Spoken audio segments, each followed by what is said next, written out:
I'm Tiffany Wong with news from here in Taiwan and around the world. The death toll from Typhoon Ragasa has risen to at least 14 a day after the storm caused massive flooding on Taiwan's east coast. Rescue crews from around the country are pitching in to help recovery efforts. A resident screams as the Mataian Creek Bridge in Hualien is swept away by heavy rains from Typhoon Ragasa. It's now the deadliest typhoon to hit the country in years, with at least 14 people reported dead after a nearby barrier lake burst its banks twice on Tuesday, with the floodwater reaching close to 1-story high.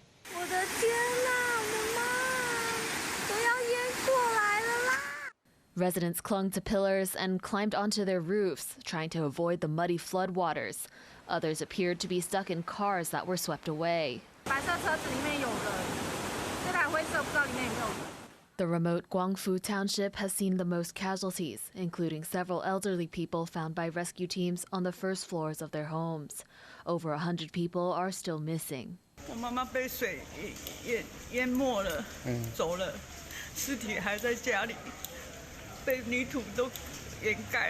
In a post on social media, President Lai Ching-te said the military would help local governments with rescue and recovery efforts, and multiple ministries are also helping with cleaning up the floodwaters. Fire departments from around the country sent emergency personnel to help out. Premier Zhou Rongtai went to Guangfu Township on Wednesday morning to oversee recovery efforts. And Vice President Bi Kim-hsiao also came to the area to check on displaced residents. Traffic into the township via train has resumed, but while the worst of the storm has passed, residents are still urged to be careful. 那考量堤防可能有缺口，而且河道本身已经下游河道有淤积，那边是缩小的，所以是建议就是不要靠近河道。 The storm has left Taiwan and is expected to hit Hong Kong and China's Guangdong province hard. Although the full extent of its damage is yet to be seen, it's already left a heavy toll on Taiwan. Ryan Wu and Tiffany Wong for TaiwanPlus. Taiwan's National Palace Museum is celebrating its 100th anniversary with a special display in the Czech Republic. But as Alan Liu reports, the exhibition has been marred by threats of a possible terror attack. The National Palace Museum in Taipei recently sent several artifacts to the Czech Republic for a special exhibition.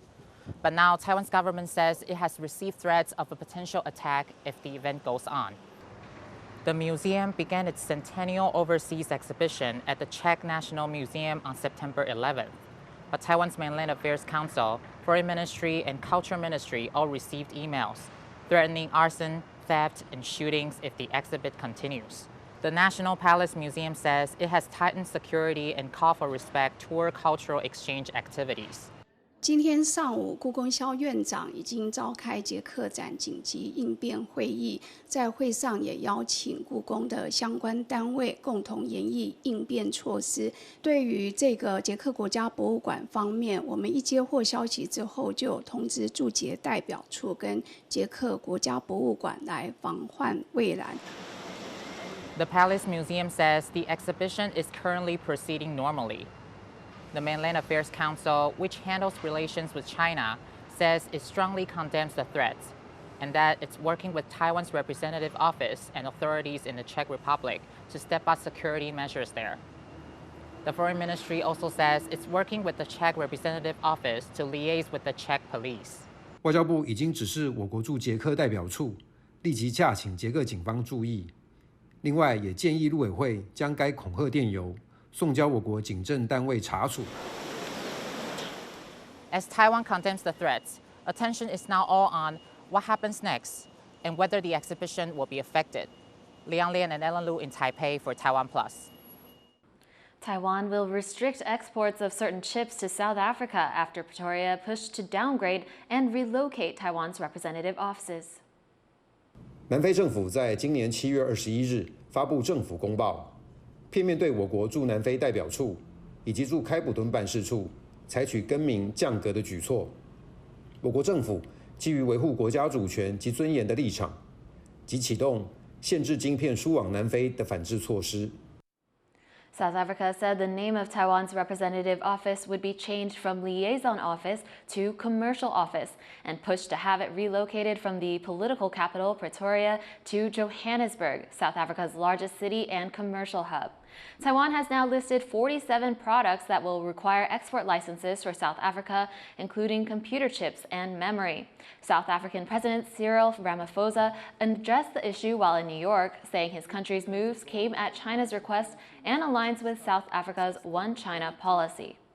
The reduction of exports to South Africa obviously will impact on us, but we will always find a way of dealing with them or with that issue. So in our view, the step that we have taken has been taken by many other countries in the world with regard to Taiwan. And our view is that it should not be over-politicized. Taiwan's foreign ministry says it wants to consult with South Africa before the export controls take effect in November. U.S. Transportation Secretary Sean Duffy has called for Taiwan's inclusion in the International Civil Aviation Organization, or ICAO, during its latest meeting. It is also essential that all international aviation stakeholders, particularly Taiwan, are meaningfully included in ICAO's technical activities. There is no room for politics on this question. This is about safety and security of the global system that we all enjoy, and of which Taiwan is an active part. Pressure from China has prevented Taiwan from taking part in the organization, despite being the world's 11th biggest aviation market. Both U.S. and Canadian politicians have been pushing in recent days for Taiwan's inclusion. U.S. lawmakers are restating Washington's position on Taiwan, urging Chinese officials that the issue must be settled peacefully and without coercion. They made the comments during a meeting with Chinese Foreign Minister Wong aimed at easing tensions and improving communication between the two countries. U.S. Representative Adam Smith, who's heading the bipartisan congressional delegation, says he hopes both countries can keep military-to-military dialogue open to ease tensions and avoid mishaps. The delegation has also met with China's top legislator Zhao Leji, as well as its premier and defense minister. U.S. President Donald Trump has addressed the UN on a range of topics, but one big issue on his mind during the speech was Russia's invasion of Ukraine. In a change of posture, he's now behind NATO and even suggesting Ukraine can restore its pre-war borders with help. John Van Trieste has this report. Good morning, Mr. President. Good morning. U.S. President Donald Trump is met with a crowd of reporters at the United Nations.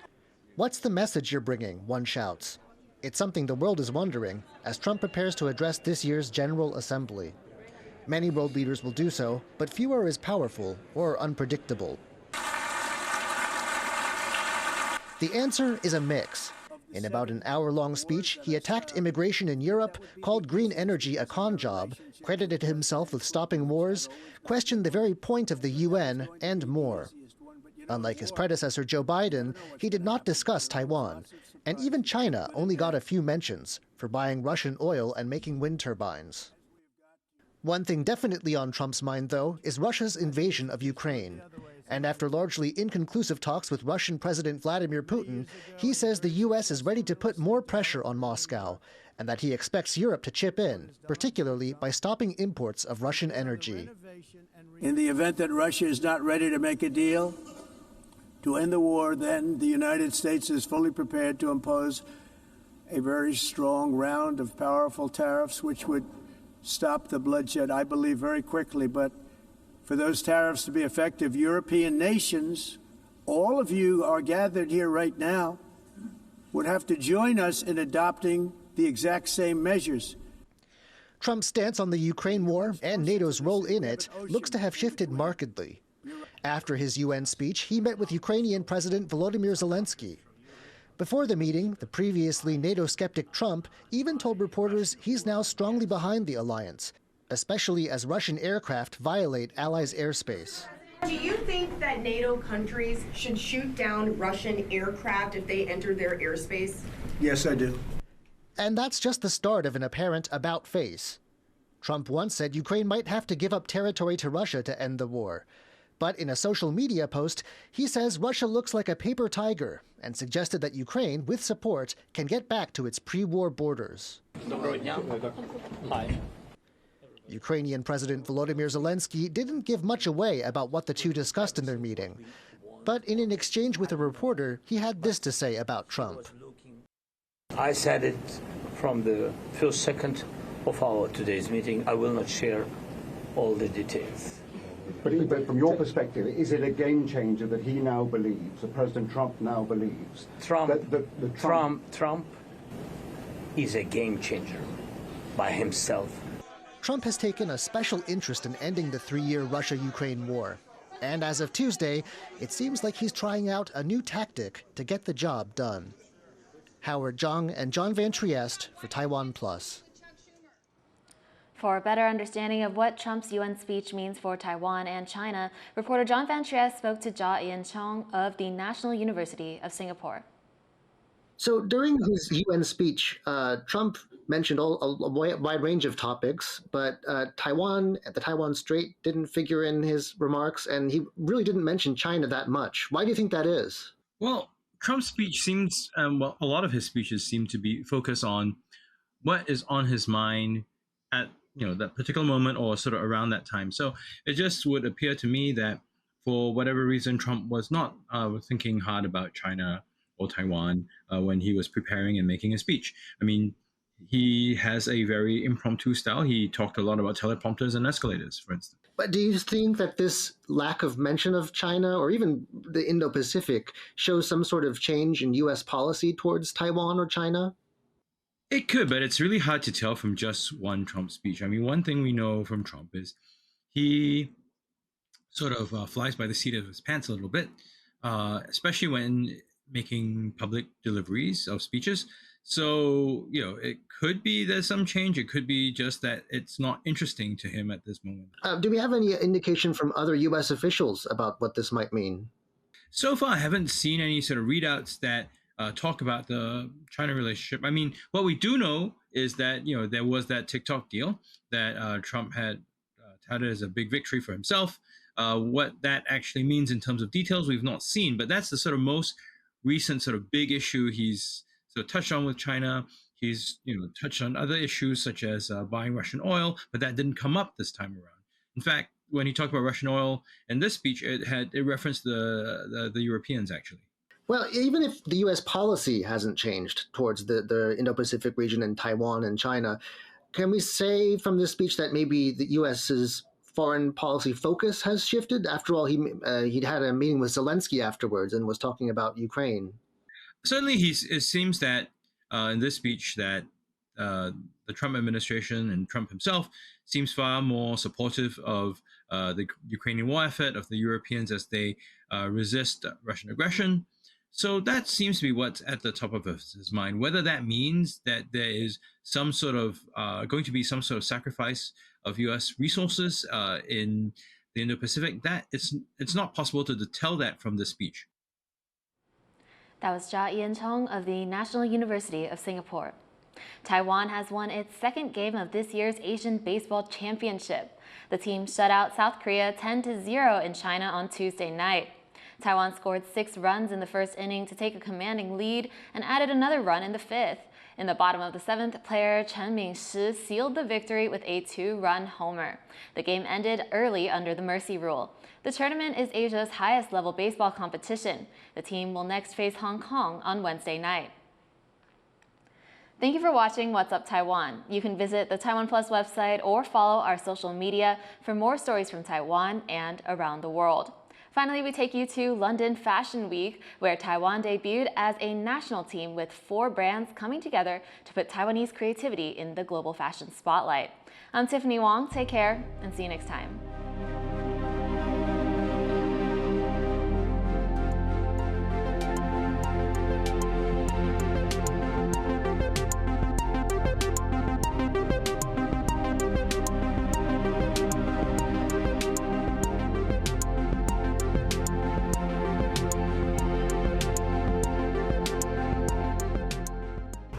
I'm Tiffany Wong in Kuala Lumpur, and you're watching TaiwanPlus.